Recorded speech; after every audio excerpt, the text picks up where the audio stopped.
Class 7 থেকে 12 পর্যন্ত সমস্ত ছাত্রছাত্রীদের জন্য এডুভবন নিয়ে এলো এক অভাবনীয় সুযোগ। এবার থেকে অনলাইন মোবাইল অ্যাপে পড়ার সুযোগ পাবে সাধারণ মধ্যবিত্ত স্টুডেন্টরাও।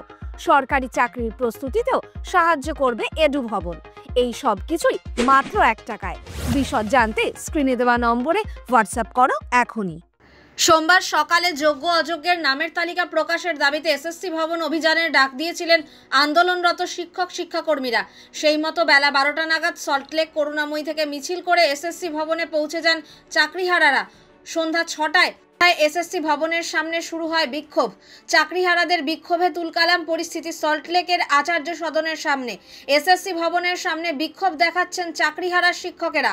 তাদের অভিযোগ, সন্ধ্যে 6টা পেরিয়ে গেলেও এখনও যোগ্যদের তালিকা প্রকাশ করা হয়নি। এসএসসি ভবনের ভিতরে অবস্থানে 13 জন এবং বাইরে বিক্ষোভ করছেন বাকিরা। পরিস্থিতি সামলাতে গিয়ে হিমশিম খাচ্ছে পুলিশ।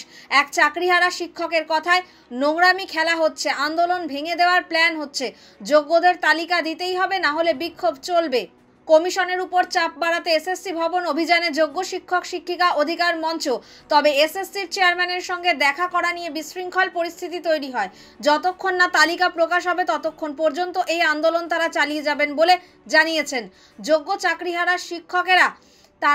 তাদের মধ্যে একজনের কথায়, কোনো কাউন্সেলিংয়ের অজুহাত চলবে না, যোগ্যদের লিস্ট লাগবে, তা না হলে এখনই 22 লক্ষ ওএমআর শিট প্রকাশ করুন। আর এক বিক্ষোভকারীর কথায়, বুঝতে পারছি প্রত্যেকটা প্রতিশ্রুতি ললিপপের মতো, কিন্তু আজ ললিপপ নিয়ে বাড়ি ফিরবো না। আজ তালিকা দেখতে চাই, তালিকা দেখেই ফিরবো। সোমবার রাত জাগবেন বলে জানাচ্ছেন বিক্ষোভকারীরা। তারা সকলে হুঁশিয়ারি দিলেন, সারা রাত এসএসসি চেয়ারম্যানকে আটকে রাখবেন।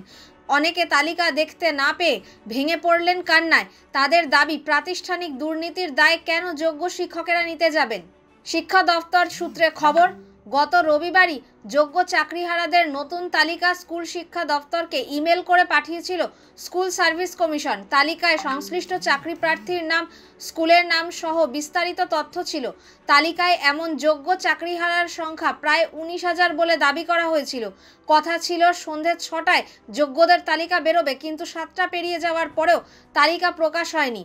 এক চাকরিহারা শিক্ষিকা বলেন, আমাদের প্রতিনিধিরা ভিতরে গিয়েছিল, ওদের বলা হয়েছে প্রথম থেকে তৃতীয় কাউন্সেলিংয়ের নাম দেবে, বাকিদের অযোগ্য প্রমাণের চেষ্টা করা হচ্ছে, আমাদের যোগ্যদের পার্সেন্টেজ কম করার চেষ্টা করা হচ্ছে। এটা আমরা মানব না।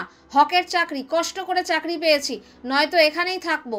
আর চাকরিহারা শিক্ষকের কটাক্ষ, এদের কথায় বিশ্বাস করে ভুল হয়েছে, তবে তালিকা প্রকাশ না হওয়া পর্যন্ত যাব না, ইচ্ছে করে তালিকা দিচ্ছে না।